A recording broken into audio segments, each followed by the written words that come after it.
New York ವಿಮಾನ ನಿಲ್ದಾಣದಲ್ಲಿ runway ಮೇಲೆಯೇ ಭೀಕರ ದುರಂತ. ಅಗ್ನಿಶಾಮಕ ವಾಹನಕ್ಕೆ ಏರ್ ಕೆನಡಾ ವಿಮಾನ ಮುಖಾಮುಖಿ ಡಿಕ್ಕಿ.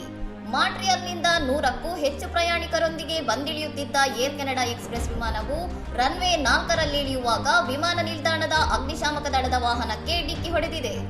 ಅತಿ ವೇಗದಲ್ಲಿ ಡಿಕ್ಕಿ ಸಂಭವಿಸಿದ ಪರಿಣಾಮ ಬೊಂಬಾರ್ಡಿಯರ್ CRJ-900 ವಿಮಾನದ ಮುಂಭಾಗವು ಸಂಪೂರ್ಣವಾಗಿ ನಜ್ಜುಗುಜ್ಜಾಗಿದ್ದು, ಸಾಮಾಜಿಕ ಜಾಲತಾಣಗಳಲ್ಲಿ ಈ ಭೀಕರ ದೃಶ್ಯಗಳು ವೈರಲ್ ಆಗಿವೆ.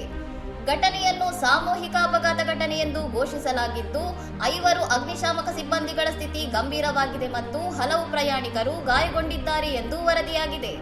ಅಪಘಾತದ ಬೆನ್ನಲ್ಲೇ ಲಗಾಡಿಯಾ ವಿಮಾನ ನಿಲ್ದಾಣದ ಎಲ್ಲಾ ವಿಮಾನಯಾನ ಕಾರ್ಯಾಚರಣೆಗಳನ್ನು ತಾತ್ಕಾಲಿಕವಾಗಿ ಸ್ಥಗಿತಗೊಳಿಸಲಾಗಿದ್ದು, ಪ್ರಯಾಣಿಕರಿಗೆ ತೀವ್ರ ತೊಂದರೆಯುಂಟಾಗಿದೆ.